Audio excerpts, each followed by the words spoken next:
Hello दोस्तों, नमस्कार। स्वागत है आप सभी का द मोम क्लासेस में। और काफ़ी ज़्यादा इंपॉर्टेंट 10,000 प्रश्नोत्तरी के बारे में अध्ययन कर रहे हैं। आज के इस वीडियो में हम बात कर रहे हैं भारतीय राज्य व्यवस्था एवं संविधान के बारे में, जिसमें अब तक हमने 100 क्वेश्चनों के बारे में डिस्कस किया है। पार्ट 4 अपलोड किए जा चुके हैं। अगर वीडियो नहीं देखा है तो आप ज़रूर देखें। आज के इस वीडियो में हम 25 क्वेश्चनों के बारे में अध्ययन करें। वीडियो अगर पसंद आए तो लाइक करें। इसी के साथ शुरुआत करते हैं आज के सेशन की। उससे पहले थोड़ा सा अपना चैनल के बारे में बता देता हूं। अगर अभी तक आपने चैनल को सब्सक्राइब नहीं किया तो ज़रूर करें।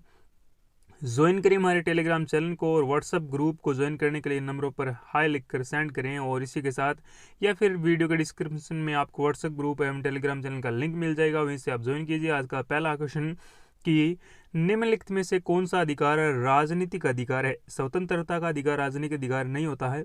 चुनाव लड़ने का अधिकार, जो कि राइट आंसर के साथ जाएगा, जो कि एक राजनीतिक अधिकार है। कानून के सामने समानता का अधिकार, ये राजनीतिक अधिकार नहीं है। जीवन का अधिकार, ये मौलिक अधिकारों में सम्मिलित है। इसी के साथ बात करें, अगला हमारा क्वेश्चन है कि निम्नलिखित में से आधारों में वह कसौटी कौन सी है जिस पर संविधान के अनुच्छेद 15 में राज्य द्वारा भेदभाव वर्जित नहीं है? जन्म स्थान, प्रजाति, भाषा या फिर जाति। राइट आंसर की बात करें तो अनुच्छेद 15 के अंदर ऑप्शन नंबर सी के साथ करेक्ट जाएगा। भेदभाव वर्जित नहीं होगा। किस आधार पर? भाषा के आधार पर। यानी आप किसी भी राज्य से बिलोंग करते हो, जिस प्रकार गुजरात से रहने वाले हो और आप चले जाते हो महाराष्ट्र में जाने के बाद आपकी गुजराती जो भाषा होती है उसको लेकर, और महाराष्ट्र में जो तमिल या फिर तेलुगु जो भी भाषा बोली जाती है उसमें कोई भेदभाव नहीं होगा। भारतीय संविधान का अनुच्छेद 19 प्रदान करता है 6 स्वतंत्रताओं को, 7 स्वतंत्रताओं को, 8 स्वतंत्रताओं को या फिर 9 स्वतंत्रताओं को। राइट आंसर की बात करें तो यहाँ पर ऑप्शन नंबर ए करेक्ट रहेगा।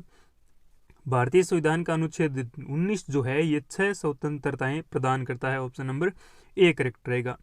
अगला हमारा क्वेश्चन है कि भारतीय संविधान का अनुच्छेद 14 भारतीय नागरिकों को गारंटी देता है कि कानून के समक्ष सुरक्षा की, समानता की, समान वितरण की, जो कि संसाधन होते हैं आर्थिक, कानून के सामने समानता और कानून के समक्ष समान सुरक्षा। राइट आंसर ऑप्शन नंबर यहाँ पर डी के साथ जाएगा कि अनुच्छेद 14 जो है ये भारतीय नागरिकों को कानून के सामने समानता और कानून के समान सुरक्षा की गारंटी देता है। दोस्तों, संसद के चुनाव में मत देने का अधिकार है मौलिक अधिकार, संवैधानिक अधिकार, कानूनी अधिकार या फिर यहाँ पर बात करें तो नैसर्गिक अधिकार। राइट आंसर की बात करें तो यहाँ पर ऑप्शन नंबर बी करेक्ट रहेगा। ये एक संवैधानिक अधिकार है। संसद के चुनाव में मत देने का अधिकार संवैधानिक अधिकार। ऑप्शन नंबर बी करेक्ट रहेगा। इसी के साथ बात करें कि भारतीय मूल अधिकार किस अधिकार के माध्यम से सुनिश्चित किए गए हैं? समानता का अधिकार, शोषण के विरुद्ध अधिकार, संवैधानिक उपचारों का अधिकार या फिर शैक्षिक और सांस्कृतिक अधिकार। Right answer option number C के साथ जाएगा। संवैधानिक उपचारों का जो अधिकार है ये भारतीय मूल अधिकार किस अधिकार के माध्यम से सुनिश्चित किए गए? तो ये संवैधानिक उपचारों के अधिकार के द्वारा सुनिश्चित किए गए। निम्नलिखित में से कौन सा मूल अधिकार नहीं है? समानता का अधिकार है, संपत्ति का अधिकार ये मूल अधिकारों में शामिल नहीं है। अभी तो ये भारतीय संविधान निर्माण हुआ था उस समय 7 अधिकार थे मूल, परंतु वर्तमान में 6 अधिकार हैं, जिसमें संपत्ति के अधिकार को हटा दिया गया है, स्वतंत्रता का अधिकार है, संवैधानिक उपचारों का अधिकार भी है।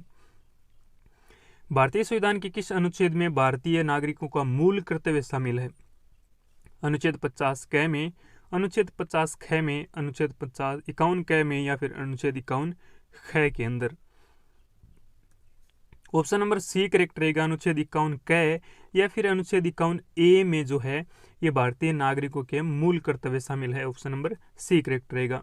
भारतीय संविधान के अनुच्छेद 17 और 18 में व्यवस्था है सामाजिक क्षमता की, आर्थिक क्षमता की, राजनीतिक क्षमता की या फिर धार्मिक क्षमता की। दोस्तों, अनुच्छेद 17 और 18 जो है वो सामाजिक क्षमता से संबंध रखते हैं। तो अनुच्छेद 17 और 18 का संबंध किससे है दोस्तों? सामाजिक क्षमता से। ऑप्शन नंबर ए करेक्ट रहेगा। भारतीय संविधान का कौन सा अनुच्छेद अस्पृश्यता का उन्मूलन करता है यानी समाप्त करता है?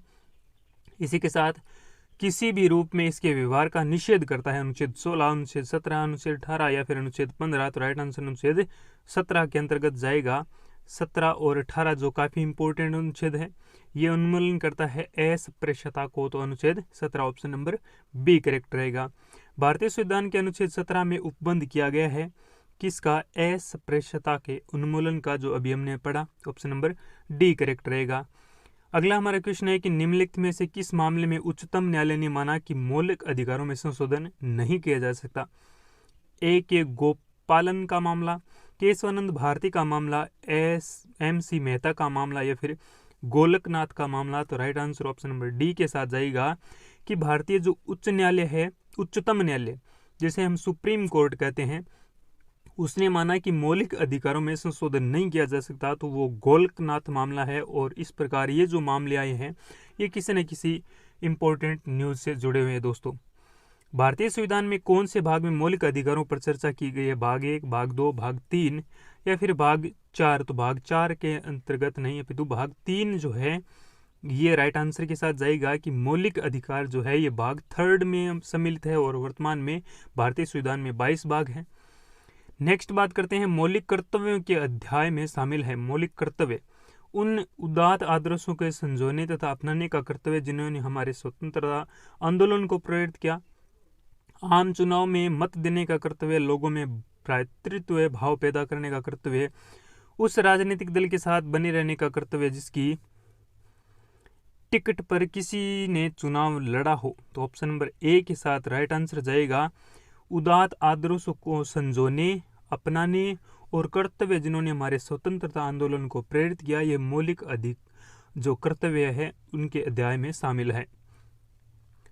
क्वेश्चन नंबर 140 की बात करें तो भारतीय संविधान की 8वीं अनुसूची में भारत की कितनी भाषाओं से संबंधित है? 22 भारतीय भाषा, 18 भारतीय भाषा या 15 भारतीय भाषा? तो दोस्तों 22 भारतीय भाषा इस क्वेश्चन का राइट आंसर रहेगा। भारतीय संविधान की 8वीं अनुसूची में सम्मिलित है दोस्तों।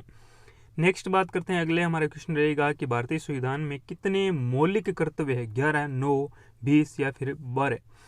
राइट आंसर की बात करें तो मौलिक कर्तव्यों की संख्या बात करें तो वो 11 रहेगी। ऑप्शन नंबर ए के साथ करेक्ट जाएगा।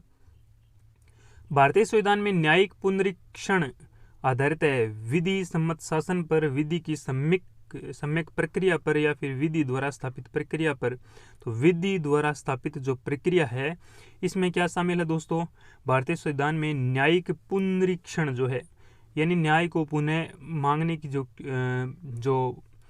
प्रक्रिया है, ये विधि द्वारा स्थापित प्रक्रिया है। विधि जिसे हम कहते हैं संविधान एवं विधि दोनों एक ही अर्थ बताने का कार्य करते हैं।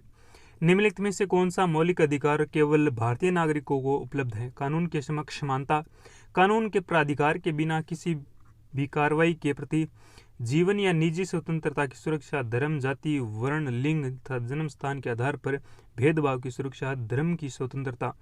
Right answer option number C के साथ जाएगा कि जो केवल मौलिक अधिकार भारतीय नागरिकों को उपलब्ध है, धर्म, जाति, वर्ण, लिंग और जन्म स्थान के आधार पर भेदभाव की सुरक्षा। ऑप्शन नंबर सी के साथ करेक्ट जाएगा। अगला हमारा क्वेश्चन है कि निम्नोक्त मौलिक अधिकारों में से किसे डॉक्टर बी.आर. अम्बेडकर ने संविधान का हृदय एवं आत्मा कहा है? धर्म का अधिकार, संवैधानिक उपचारों का अधिकार, संपत्ति का अधिकार, शिक्षा का अधिकार? तो संवैधानिक उपचारों का जो अधिकार है उसे हृदय एवं आत्मा कहा है। किसने? डॉक्टर भीमराव अंबेडकर ने। किसकी आत्मा एवं हृदय? संविधान की आत्मा एवं हृदय। प्रेस की स्वतंत्रता किस अधिकार में निहित है? नियमों के समान संरक्षण, भाष्य स्वातंत्र्य, संघ निर्माण स्वातंत्र्य या फिर कार्य और सामग्री सुरक्षा? तो ऑप्शन नंबर यहाँ पर बी के साथ जाएगा। भाषा की जो स्वतंत्रता है ये प्रेस की स्वतंत्रता के अंतर्गत शामिल है दोस्तों।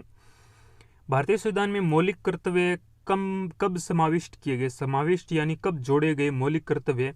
71 में, 72 में, 75 में या फिर 76 में? तो right answer option number D के साथ जाएगा। 1976 में भारतीय संविधान में मौलिक कर्तव्य समाविष्ट किए गए, यानी उनमें फेरबदल किया गया। कौन सा भारतीय संविधान द्वारा प्रत्याभूत मौलिक अधिकार है? शासन का अधिकार, संपत्ति का अधिकार, सूचना का अधिकार, समानता का अधिकार? Right answer option number D के साथ जाएगा। प्रत्याभूत मौलिक अधिकार कौन सा है? तो वो समानता का अधिकार है। ऑप्शन नंबर डी करेक्ट रहेगा। भारत के संविधान में मौलिक अधिकार मूल संविधान के हिस्सा थे। चौथे संविधान संशोधन द्वारा जोड़े गए, संसद द्वारा 1952 में जोड़े गए या फिर 42वें संविधान संशोधन द्वारा जोड़े गए? तो मौलिक कर्तव्य ऑप्शन नंबर ए के साथ करेक्ट जाएगा। मूल संविधान का हिस्सा है कौन? मौलिक अधिकार। ऑप्शन नंबर ए करेक्ट रहेगा। इसी के साथ बात करें अगला हमारा क्वेश्चन है कि निःशुल्क शिक्षा का अधिकार कुछ सीमाओं के अंतर्गत है, मौलिक अधिकार के रूप में गारंटित है, राज्य की नीति के निर्देशक सिद्धांतों में प्रतिष्ठित है, संविधान की उद्देशिका में रेखांकित है या फिर संविधान में उपेक्षित है। दोस्तों यहाँ पर right answer option number A के साथ जाएगा कि निःशुल्क शिक्षा का अधिकार है, ये मौलिक अधिकारों के रूप में गारंटित है कि प्रत्येक बच्चे को, प्रत्येक नागरिक को निःशुल्क शिक्षा प्राप्त की जाए, दी जाए। आज का अंतिम सवाल, भारत में संपत्ति के अधिकार को कब माना गया? कब माना जाता है एक मौलिक अधिकार? अब क्या माना जाता है किसको? संपत्ति के अधिकार को। क्या एक मौलिक अधिकार है? पहले था परंतु अब इसे हटा दिया गया है। एक कानूनी अधिकार, एक नैसर्गिक अधिकार, एक राजनीतिक अधिकार, तो ऑप्शन नंबर बी के साथ करेक्ट जाएगा। यह एक कानूनी अधिकार है। कौन सा? संपत्ति का अधिकार। दोस्तों इसी के साथ आज का सेशन यही समाप्त करते हैं। वीडियो कैसा लगा कमेंट बॉक्स में ज़रूर लिखें। वीडियो अगर पसंद आए तो लाइक करें और हमें कंटेंट के रूप में ज़रूर बताएं कि किस प्रकार का कंटेंट चैनल पर अपलोड किया जाए, जिससे हम उसी प्रकार का कंटेंट चैनल पर आपको प्रोवाइड करवाएं। और ये जो 10,000 प्रश्नोत्तरी है ये काफ़ी लाभकारी साबित होगी आने वाले एग्ज़ाम में। और वीडियो कैसा लगा? Thank you, have a nice day, wish you all the best, take care.